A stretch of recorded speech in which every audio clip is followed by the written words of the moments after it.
Welcome to Straight Up Dog Talk, a new kind of podcast where no topic is off limits. We're bringing in experts and owners to have the conversations we should be having as a dog community. Each week, a new guest will share firsthand experiences, educational resources, or professional guidance to help you learn and grow along with your dog. You won't get one perspective here, you'll get them all, because every dog is different and every owner is too.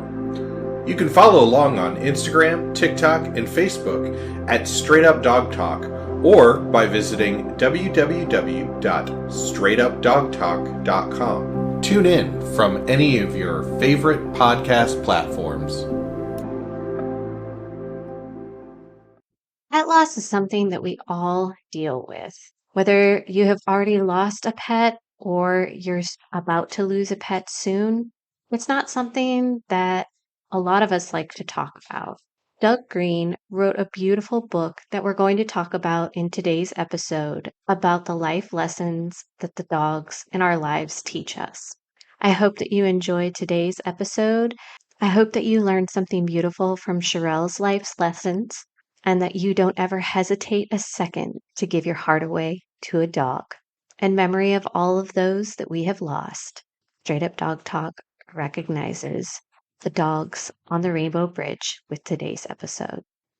Welcome to Straight Up Dog Talk. I'm Em, and I'm here flying solo tonight because I have a very special guest with me. I read a book by Douglas Green called The Teachings of Sherelle, which was phenomenal. You guys have got to read it.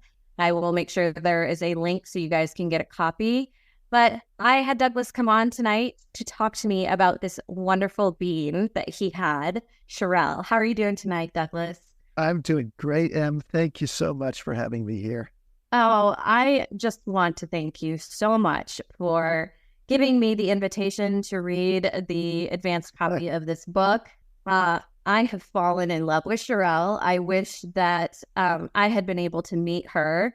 And I got your email that you sent out a few days ago about how it was, her 17-year anniversary. And I think there are so many of our listeners, and we've had a couple of guests who've talked about grief up to this point.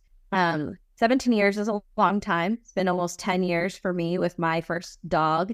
And to still feel that loss so deeply, I think that there are very few of us who actually connect with a dog on that level. And your story and the lessons that she taught you is just so beautifully put together. Thank you. And yep, the loss doesn't go. And I can say I had a dog who we lost in 1992.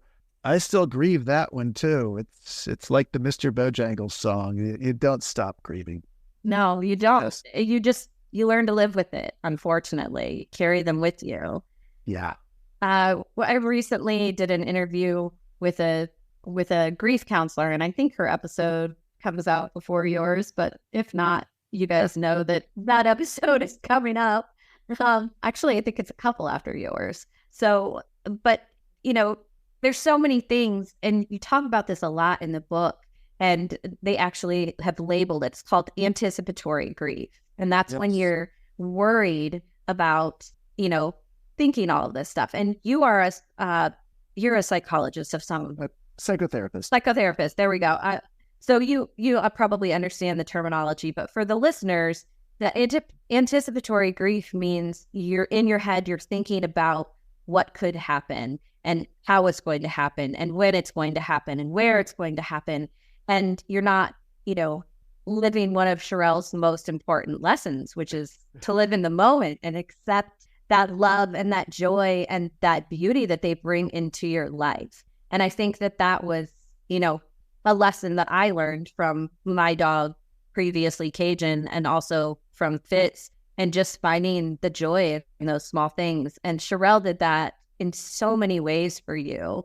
Is there another story that's not in the book where you can just share like something that was so joyful, maybe not pleasant in the moment, but even today still makes you look back and just laugh? Well, I think the whole point is, and I think your listeners, because I don't think you have any listeners that are going to be dog fanatics, can all relate. especially once the dog is gone, or let's say the dog has grown up and you think back on when they're a puppy, there are no bad memories. There might be things you regret. I've got some things in the book where I say, oh, that's terrible when I did that.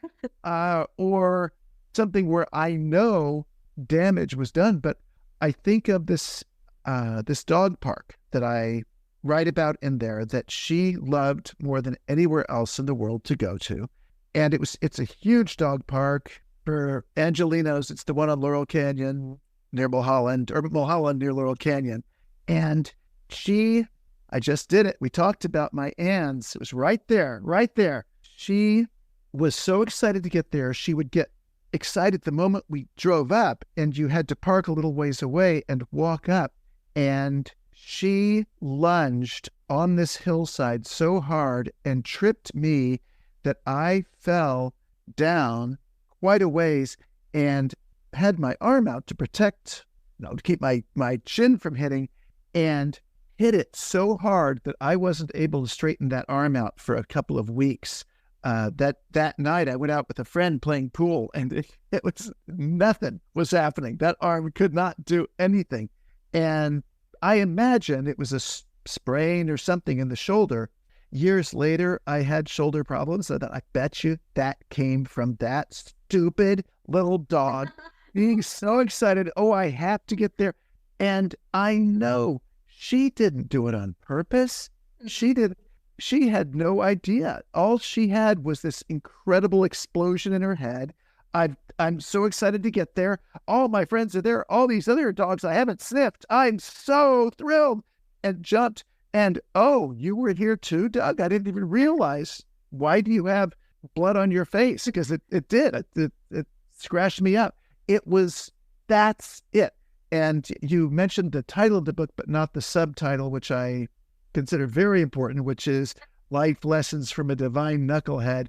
This is the knucklehead part. Yeah. That nothing mean, nothing intentional, but that had exploded and had to go. And that's it. It was my tough luck to happen to have a leash on her. Well, and I think that's the best thing about, reading or learning about other people's dogs, because I have never had a dog that liked other dogs like that. Cajun was fine with other dogs. He got along with other dogs. He would play with other dogs if he felt like it. But most of the time he was just like, all right, they're here, whatever. And he would just ignore them. And then I have two now that are very dog selective, and they don't really like to interact with other dogs. And that's fine. I don't have a problem with that. I don't really like to interact with a lot of other people all the time. So I get it. Maybe they got that from me. But I think that you said something in your book about how, there's a level of intelligence in dogs, and that maybe Sherelle wasn't the brightest bulb in the box all of the time, but she was the brightest knucklehead on the planet. And she really embodied that spirit of her. There are so many times that before the pictures would come up in the book, I could just see her head, and her eyes lolling and her tongue. And I would just be I can see this dog. I can feel this dog from your words. And best compliment you can give me. Oh, well, you brought her to life, and I really felt like I knew her, and that I had witnessed, her in these moments where she was just being ridiculous about something. And I think that, in her own way, this has kind of been a debate in the dog world a lot, is that, saying that a dog is intelligent, saying that a dog is smart, saying that a dog is quick. But all of our dogs are smart in different ways. And Sherelle was smart in the way that she knew what you needed every single time that you needed it. And that was just so beautiful to see. Either she did, or it was a beautiful coincidence, or you can pull in, as the subtitle does, you can pull in theology if you want, however you want to see it. There's a line I have in the book that I was very happy with. Probably going to get it wrong. That it's very strange to say that the wisest philosopher I ever knew was too stupid to know not to walk in front of a moving car. But I already knew not to walk in front of moving cars, so I didn't need anybody to teach me that. And that's exactly it. What I needed, she was so right there at that time, at a kind of a crisis time in my life, when I really needed a giant leap forward in certain ways that were very different from the life I'd had and what I had learned. And she was the best teacher possible and got me through a few phases in that way. She truly did. And I mean, you didn't have her that long. 12 years is not that long. I only had Cajun 10 years. And it's not, I don't think it'll ever be long enough. And I think that's what makes it so special. And I'm going to immediately reference the great teachings. I think right now is the first one is, or the first one that I want to reference is number 4, speak death through the heart and not the brain. And she did in so many ways. She did. And I think that you really lay it out in this book. You just were struggling through things, and you were, contemplating things about life that were very deep, and you share that with the readers, because this book is about the two of you. It's not just about her, and it's not just about you. And I love how you brought that story together and how you showed what you learned from her and what she learned from you, and how in tandem it made your partnership because of that. Yeah. I think the incident that elicited that lesson in the list was this thing where I was at the end of a romantic relationship. It had gone very badly, and I was lying in my bed and doing what most of us do, I think, which is just ruminating like crazy and talking to myself. And, well, when she said this, I think what she really meant was this, and what I should have done was this, blah, blah, blah. And I'm going through all this stuff, and this thing, who was at the time maybe 6 months old, maybe 7 months old, something like that, is lying next to me on the bed and just lets out a and rolls over and lays her chin right on my heart. And I gasped that there's this gigantic connection, and I burst into tears. And the fact is, she's saying, like, you exist, moron. Stop trying to be in your head. It just hurts. There's nothing right or wrong. There's nothing to figure out about this thing. It sucks. And here it is. And by the way, I'm here, And she did that a lot for you in your life. She was a lot of times bringing you back to the present moment. And I think that was probably the most incredible thing about your relationship, was her ability to draw you back into, hey, let's play, let's live, let's just exist. It could be, this silly little toy that we love, or chasing the squirrel up the tree, or, dragging you down the block to see the neighbors. She just was so good at, bringing out those joyful moments in you. And I laughed and I cried. And I thoroughly enjoyed some of her crazy little quirks. Yeah, there's another thing right around that same time. I talk about where I took her to a beach, and she was anything but doing this for me. She was completely selfishly excited as hell and chasing birds, chasing anything she could, just running like crazy. And I was still in this kind of depression, and watching her and realizing she's as happy as she can be, but I'm happier at her happiness than she is in herself because of my love for her. And to realize that's really a high level of love. That's a great kind of love to have, where I actually can be more happy than she is because of her happiness. And that's I keep saying a high level of love, the best kind of love, whatever you want to call it, that she wasn't, again, unless you want to attach some higher meaning to it, she wasn't doing anything for me. She was just being. And that's one thing she was phenomenally great at. Well, and that goes right to lesson number 11, which is initiate play.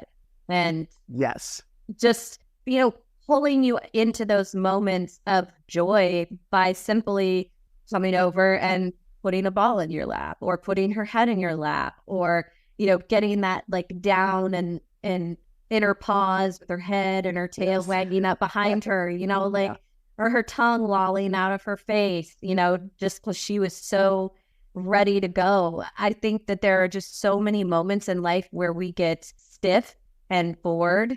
And so just jumping into those moments and really just experiencing life for what it is and, learning to laugh at yourself. Like that is the hardest thing that you can do sometimes.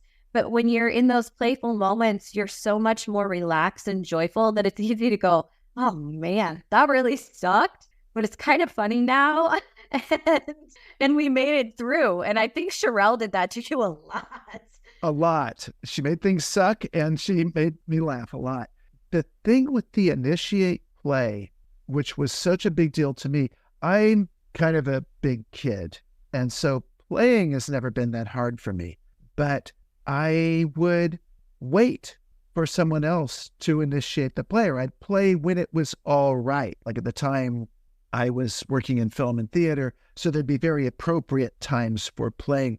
And Sherelle, the word appropriate did not exist in her vocabulary in the least. And that's where she was so damn brilliant at saying, for me, at just saying, no, do it. Go drop that ball in somebody's lap. Walk up and say something. Do it. I've generally had some social anxiety. It'd be very hard for me to walk up at a party and say something to somebody. Sherelle, if she were human, would have looked at me and said, what the hell is wrong with you? What are you doing? Get up and say something. Well, they may not like me. So find somebody else. She did very much take you out of your box, which takes me to the next one, which is love thoughtlessly. But it wasn't just love. It was feel your emotions thoughtlessly, process everything, be sad, be happy, be loving, be joyful, and just appreciate all of that time and all of those moments together. And she really brought that out in you. And I think that, some of the stories that you tell in here, she made you look at yourself as a person and reflect on who you were. And I mean, by the end of the book, it's like, wow, Doug completely is mind blown, changed how he looks through this lens of life completely differently because of this dog. And I've had that dog that does that to me. And I have a dog that's doing it again to me. And it's just incredible that this thing that lives in our house, that loves us unconditionally and sleeps in our bed and snores in our face and drools on our pillows every night, can teach us these massive lessons without even saying a word to us. I think children can do the same, but the problem is we have so much responsibility and concern with children. If you have a child, you're worried about what they're learning at school. You're worried about what they might say to somebody else, all these things, because dogs have that level of purity and we don't give a damn about whether they learn the alphabet. We certainly don't care about whether they learn geometry or algebra. They're not going to, so they're just fine as long as they learn to, not jump on the wrong people or... Bite your ankles when you come in the door. Just not twice, just once. If you need to give it one nip, that's okay, but then stop, and whatever it is, and that frees it up. But we do have these other marvelous, perfect beings in our world, but dogs, and I know certainly I have friends who would say cats. I'm allergic to cats, so I can't argue the case. They are that way. We can learn so much from them because they live in that pure place. And they haven't developed the higher brain things that we have that get in the way. So when I say love thoughtlessly, and of course I've had people say, well, that sounds terrible. That's, what do you mean by that? No, what I mean is just love and don't have thought be a part of your love. Let thought be a limit. If you love somebody and there are very good reasons why you should avoid the hell out of them, good. Have those limits be there, but let yourself love them at the same time. That's okay. Yeah, I completely agree. Another thing that you talk about, which was one of the really big lessons with Sherelle, was shame and living in this structure of shame and how it's so identifiable in other people because it's a concept that I think about a lot, actually. And so seeing in your book was really surprising to me because I feel like, a lot of us grow up in families where we have these expectations to be a certain way, to dress a certain way, to join a certain club, to marry, or, all of the things. And I am one of those people that did not do those things that way. I have rainbow hair and I have tattoos. You weren't perfect. You weren't perfect. No. Oh, I'm getting off this podcast. Get this.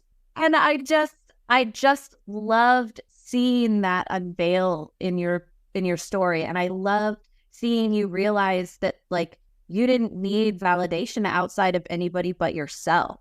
And it was a dog that taught you to look at yourself that way and realize, hey, I am worthy. Hey, I am good enough. Hey, if this dog can love me, then anybody can love me. And I just thought it was such a beautiful, beautiful turn of watching your emotional state go from, hey, this is not a great place. I'm not in a good place. I've gone through all of these like not so great relationships, some kind of life struggles and traumas with work, because you started out like really in film and TV. And I mean, you've really done a whole variety of things. And then you end up, working with kids and taking your dog into work with you and letting her heal them too. And I was just like, my gosh, I cannot handle this. Like, how beautiful is it that not only did you let her heal you, but you let her heal others too? Oh boy. Yeah, that one. Sorry. That one really is going beyond my intent. My intent was that she had miraculously survived a death sentence, cancer, and I wanted to take her to work with me when I could. And I was working at a daytime clinic that couldn't allow dogs because my predecessor's dog had bit somebody, which was just one more reason to be angry at the guy, besides the fact that he left me months of notes to fill in. But that I had this other gig that was a nighttime thing where I had, I think, 5 clients, and I checked with each of them, had checked with the boss, and everybody was cool with my bringing her in. And she was at this time a fairly old dog. She would just say hello and then curl up in the corner and go to sleep. It was no big deal. That's so stupid and naive of me. I had no idea how profound she would be in those rooms. And just like the story I told about her putting her head on my chest, there were things where people would get uptight and get locked in some emotion, and she would just groan on the other side of the room, get up and go and lay her head in their lap. And they might burst into sobs, or they'd play with somebody. The best story in there was someone who had lost their father, had moved away when they were young and disappeared from their life. And now in their middle age, her father wanted to reconnect and be a dad again. And she was very lost on this. Half of her is still that hurt little girl who totally wants daddy back, and half of her doesn't trust him at all and says, you're going to break my heart again.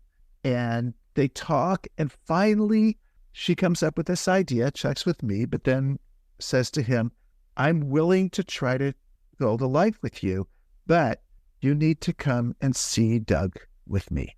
And because there are things I need to say to you, and I don't feel safe just talking to you one-on-one. And he said, okay. And they came in. Sherelle licks hands, goes to sleep in the corner. We talk a bit, and I finally say, are you ready? Do you want to do this? And she says, okay. And she pulls out the letter that she's written. And of course, the tears begin. And she's talking about the feelings of abandonment, what happened in her and her family's life because he wasn't there, and one thing after another. And while this is going on, I see his posture stiffen. And he doesn't look at her. He's just looking straight forward, and his hands lie on his lap and his lips purse, sorry.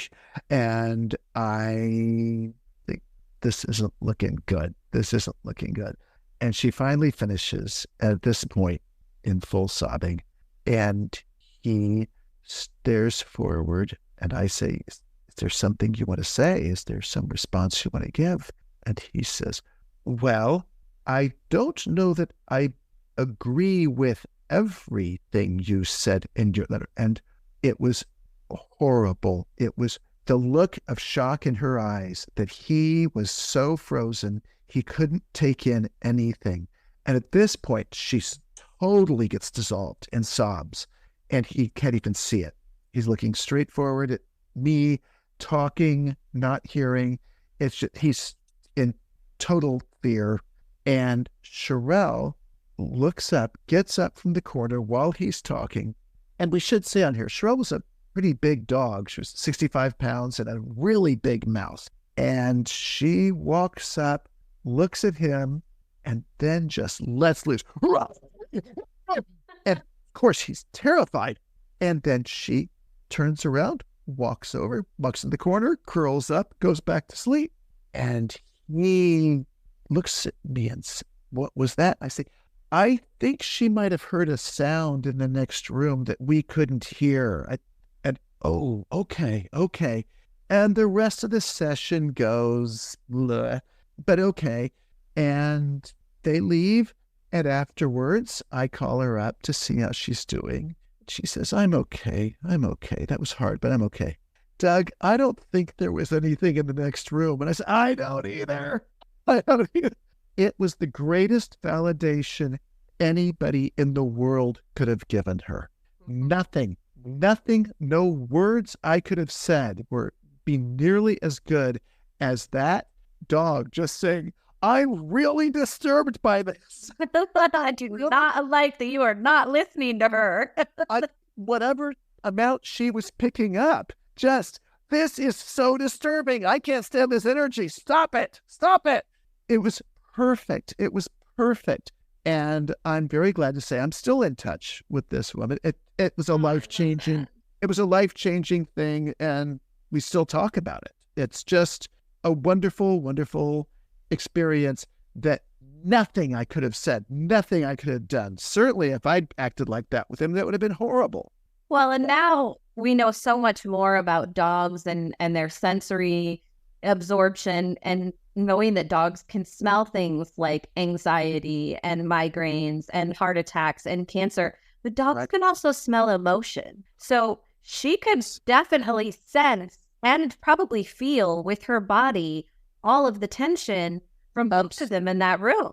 Absolutely. Probably some from me. Probably. Yeah. I mean, that's obviously a great position to be in. But she sure didn't go bark at me or at the woman. No. It was, this is coming from you. I'm going to jump again to another teaching, and this one is probably, I think, my favorite one, which is number 3. The connection can become so deep that one feels others' happiness more deeply than they either feel their own. And that's the story I was telling before about the beach. Yes. Yeah. I have definitely experienced this with Fitz. There are days when I am like, you know what, today sucked, but he's happy, and that's okay. Yes. That's it. Like, seeing him happy and seeing him thriving and seeing, all the hard work we've put in and how much it's changed him and boosted his confidence. So what if we can't go to the dog park? So what if he'll never be a patio dog at the brewery? So what if he won't, welcome guests the same way that I would like, him to as Toby? My other dog, Toby, is like so happy to see everyone. And Fitz is like, I don't know if I want you here. So, I think that we make concessions in our life, and you definitely made a lot of concessions for Sherelle. And I know that there were a lot of times that you felt bad because you couldn't make enough concessions for her. But right. I think that goes back again to, we're human and we have these different structures and we have to follow these certain rules in order to make money and and be successful, but you included her in so many things and you memorialized her in life in so many ways with the play, Sylvia. I mean, I just, when you said that about the projector and her face being up on the projector, I was like, oh my God, how perfect is that? That at the end of the play, they see this dog and everyone goes, oh, like that was so beautiful. But So beautiful. that ended up being the most profound experience of all. And just to make it clear for anybody listening, this is A.R. Gurney's play, Sylvia. I'm not pretending I wrote it, but yeah, no, you did. You directed it. yeah, but it was it's an astounding confluence of circumstances. I'll say it the other way. I had read this play when it first came. I read about it when it first came out, then read it when it was first published. I very, very much wanted to do something with it because it was exactly my view on dogs. And to my mind, with the exception of some parts of Lady and the Tramp, the best anthropomorphization ever for a dog. And I loved it. And I finally got the opportunity to direct it. And literally the day before the callbacks is when her spleen burst and she had to go in and have her spleen removed. And we found out it was hemangiosarcoma, this awful, awful cancer, guaranteed death sentence. And I questioned, do I even continue with this play? And eventually I realized, I think I have to do it. It's going to be my last thing for her. And that had made it clear she would not survive to opening night. And so the cast was very involved with her. I bring her to every rehearsal, of course, all this stuff. Well, she survived 2 years from this thing. And in the end, while I had done everything I could to try to save her, eventually I thought, I think it was the play. I think it was the energy in that production and the energy, the love of the cast, which was gigantic, the love of everybody involved, but then eventually the love of the audience, because the end of the play ties what you've been watching on stage to her. And my sense was, oh my God, everybody's applause is going into her. And this love, and they're crying and they're laughing, and it's her stuff. And this knucklehead was able to absorb all that. And because they love so purely, they can just soak it right up without thought. Yeah. But that one, it's kind of when this life is over, I need to go and find out like what really happened there. Because I got some questions like, was that what I thought happened? And I'd love to have some booming voice to say, that's exactly right, Doug. You nailed it. I'm sure that it probably was a lot of what you thought it was, but I bet there was other things that you missed too. Because like I'm somebody that I believe in energy work. I believe that energy returns to energy. I believe that everything like kind of just comes back. I'm not necessarily a religious person. I'm more of a spiritual person. Mm-hmm. And in my heart of hearts, I am that person that I fully am invested in that, A Dog's Purpose. Have you seen that movie, read that book? I've read the book. Yeah. Okay. So the dog keeps coming back, right? Yeah. I feel like that was my dog Vince to my dog Cajun to my dog Fitz. I truly, truly feel that I have been gifted him over and over again, whether it's a part of him or it's a part of me that's just returning to me at different points in my life when I need it, because they all came 10 years apart from each other. So it's just, and this year on July 3rd will be Cajun's 10-year anniversary of his death. And I'm actually releasing an episode all about his life on that day.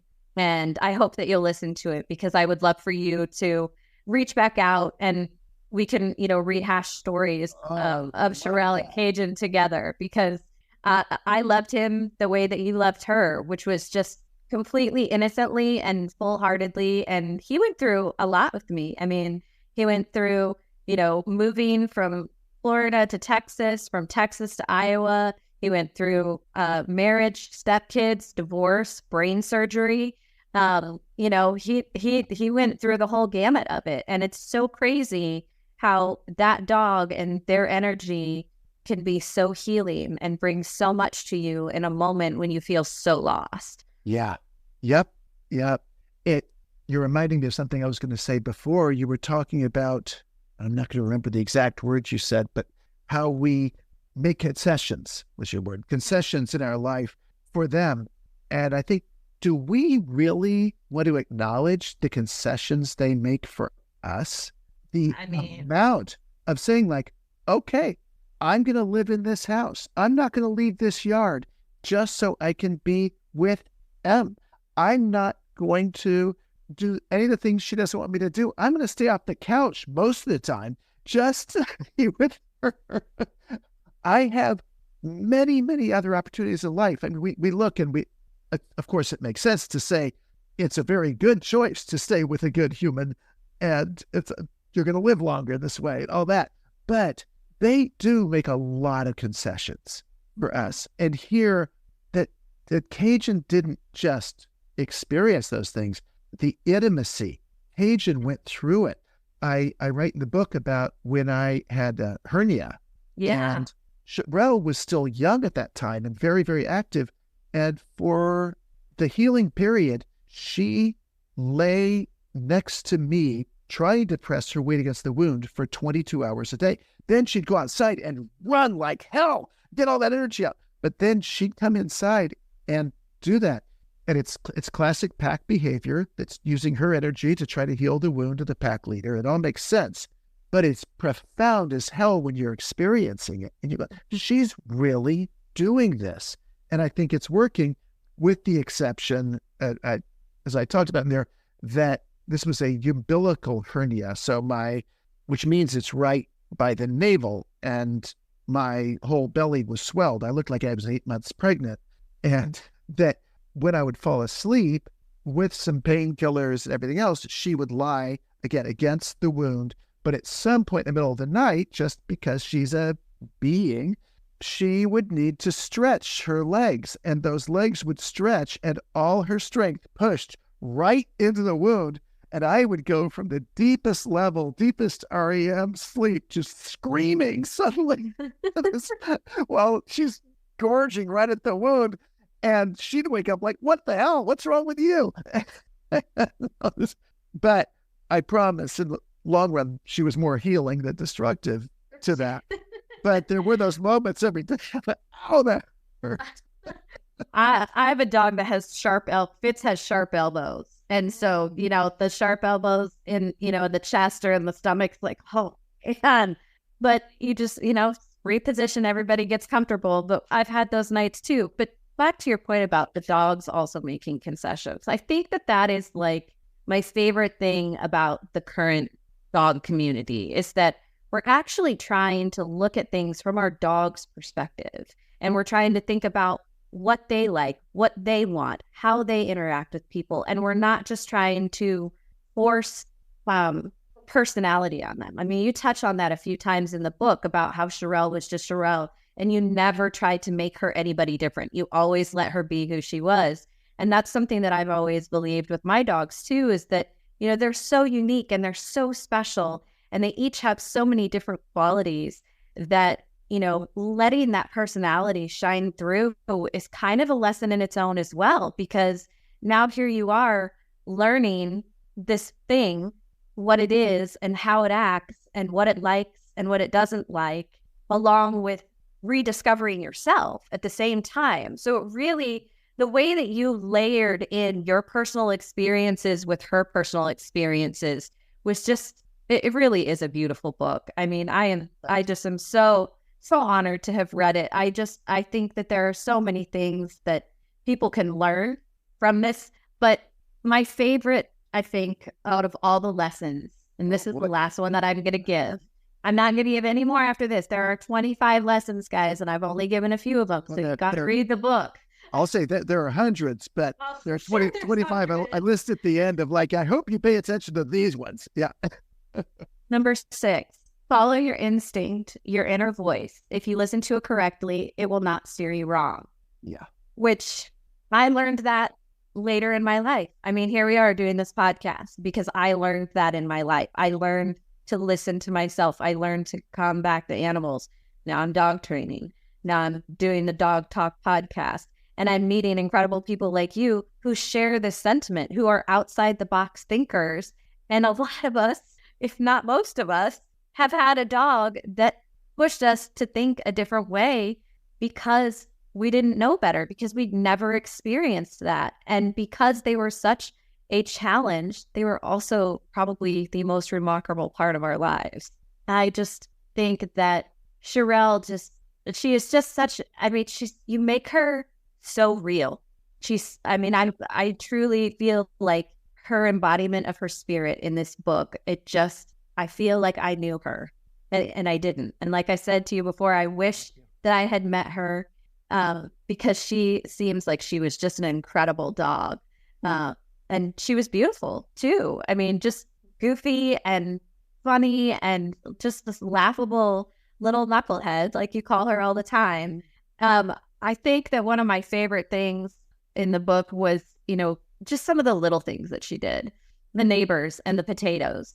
What was the obsession with the potatoes? I don't know, but she loved the potatoes. Nobody knew that this neighbors usually had a basket of baking potatoes in their house, and she would go up and grab one and take it and not eat it. She just let it. She certainly learned early on what dog toys were. And I remember at some point somebody sent me, why anybody would send me this, but it sent me like a little stuffed animal as a gift for me, something. And I can say I received it. I stuck it up on the dining room table. It was gone in 2 minutes. Like, that dog knew that's for me. I jumped up there. She would not jump up there and grab my food, but she damn well knew that's for me. Took it down, and it was not a dog toy. It was a stuffed animal. So it was gone instantly. And she, no way was that going to survive. The whole thing with the instinct, and that one gets so complex, I won't even go into the things here, that or the shame one. But just to say, it's a question of, I'll say now as a therapist, I'm much more about this, being able to discern in your brain, what is your thoughts, what are your feelings, what are your instincts. That's a skill. Mm-hmm. Dogs don't have to do that. It's all right there. But for us, that's some work. But when you have that little voice that comes to you that you have no idea where it comes from, that's the instinct. Yeah.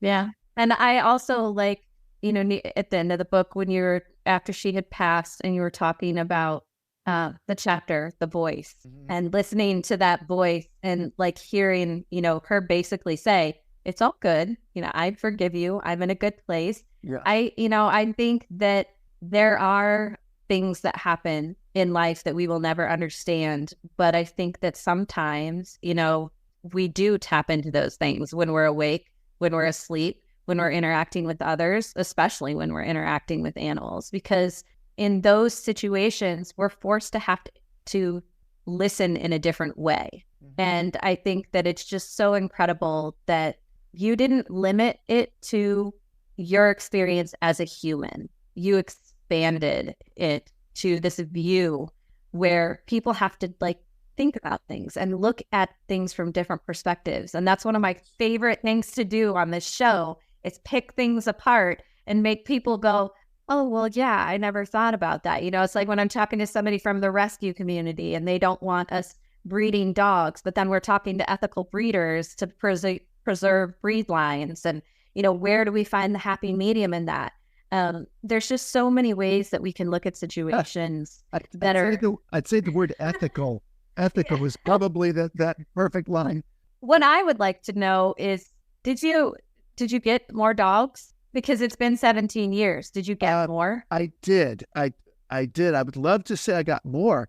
The job of Sherelle after she was gone was way more consuming than I'd realized. Writing the book was the hardest thing I've ever done.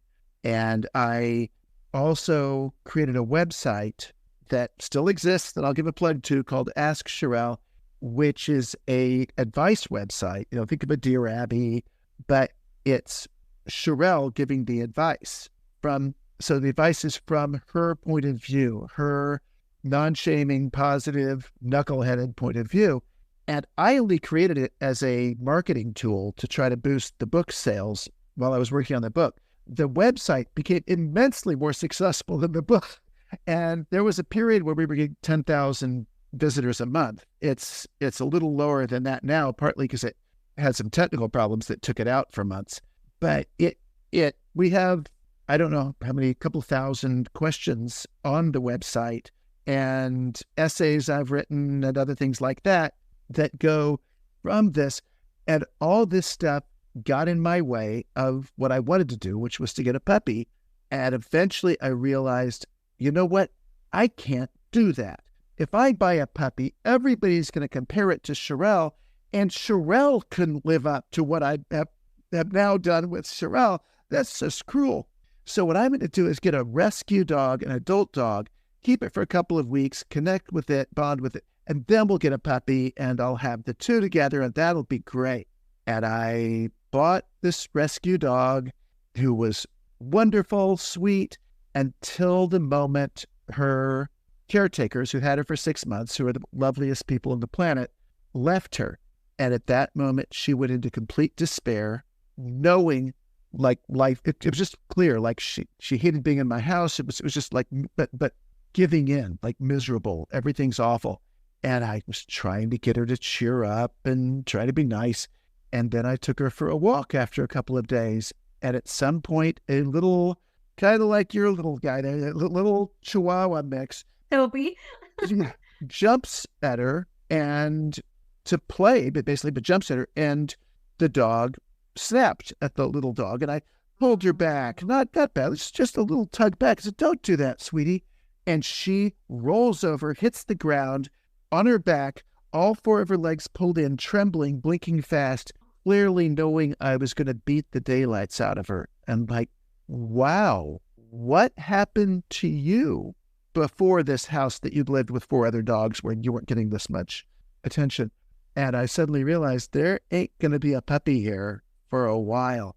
Yeah. And sadly, that one, she never really learned to like little dogs, but we worked very hard.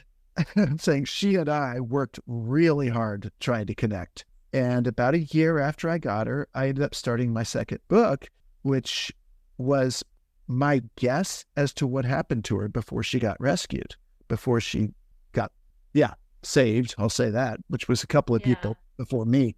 And a very, very tough life, but it helped because it helped me see her as heroic, and that she was a great survivor and an incredible soul. And she lived then for a few years, and then she got a cancer as well. And I had to go through this whole thing again. And that was a little over a year ago. And I'm not over that one. I'm eager to get another dog. There will be, but we got to get through this release first. Yep. I totally understand that. And it may well be 2 dogs, but that was what it became pretty clear eventually was it's kind of a karmic payback. I had to give that dog what Sherelle gave me. And in the end, I did, but not for long enough, which is a shame because she was becoming a really happy dog. And then that damn cancer got in there. And I hated cancer before, but I'm sorry. It's crazy. I think the statistic is 1 in every 6 dogs now gets cancer. And I personally have not had that awful experience yet. Good. Had someone come on the podcast and talk about their dog who has cancer. We've got another one that's coming on to talk about it. And it really just is, it's awful. It's awful in people and it's awful in dogs. But I think the worst thing about it with dogs is that we can't explain to them, like, this is going to suck. This is going to hurt. This is going to not be fun. We're going to have to go to that scary vet office and we're going to have to let them draw blood and do tests. And there's just no way that we can explain that to them or comfort them in the way that we would want to be comforted. But then it goes back to, again, do they actually need that? Do they just need our compassion and our love and our support? Or do they need that deeper level of understanding that we do? I'll say the deeper level of understanding would be good when you're trying to stick pills down their throat. So they don't think Why?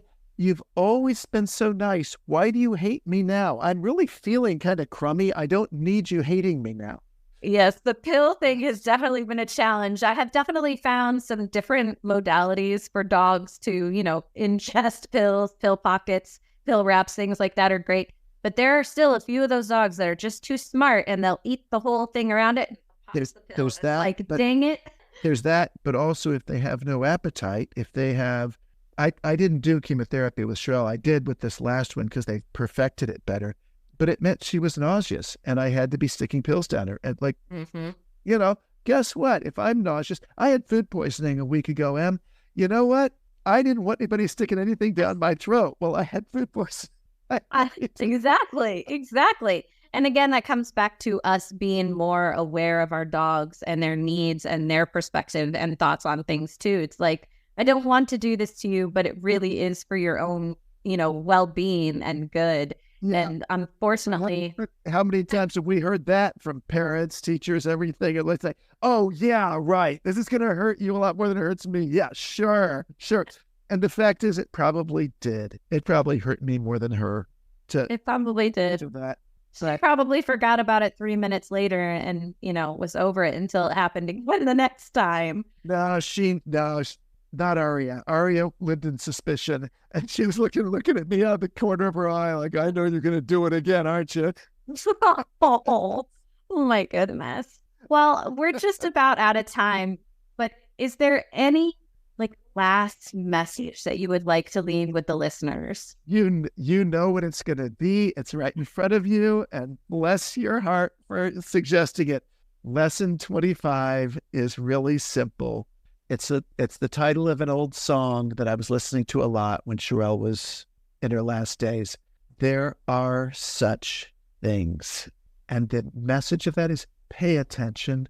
All this book really is I got a funny and wonderful and horrible and fantastic dog. And everybody listening to this has that experience.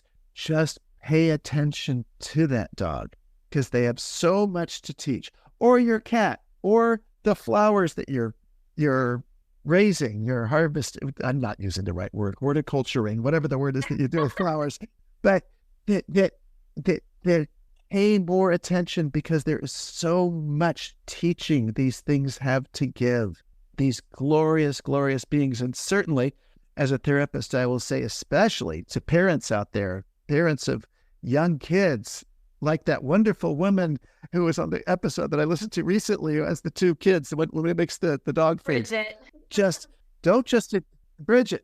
don't just like them. Don't just love them. Don't just take care of them and teach them. All those things are important. Notice, because they've got so much to teach us. They've got so much. And sure, read my book. You'll learn what I learned from Cheryl, but pay attention to yours too, because there are such things, these miracles that we take because they are cute, all that.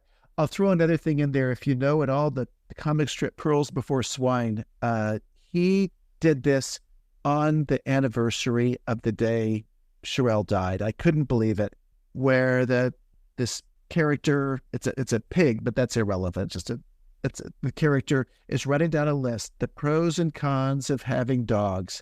And the pros are they're cuddly, they're loyal, they're fun, they're playful, they protect you, all these things.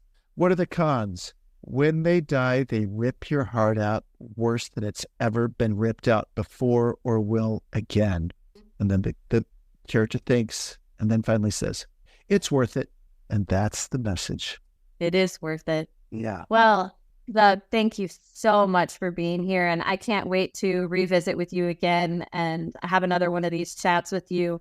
It was incredible to have you here on the podcast. And it was truly such a gift to read your book. I will come back anytime. You want to do this tomorrow? I'm in. Well, we will definitely be doing this again. Well, thank you so much for being here tonight on Straight Up Dog Talk. We will see you guys next week. Straight Up Dog Talk was created by Emily Breslin. It is edited, produced, and co-hosted by Josh Wasta under the supervision of Straight Up Dog Talk, LLC, and Emily Breslin. If you're enjoying this podcast, Follow or subscribe to be sure you don't miss an episode, and leave us a review on your favorite platform. Looking for more honest and relatable dog content? Check out our sister show, Unpacked, with Jerry Sheriff and Madison Simpson. Thanks for listening to Straight Up Dog Talk. See you next week.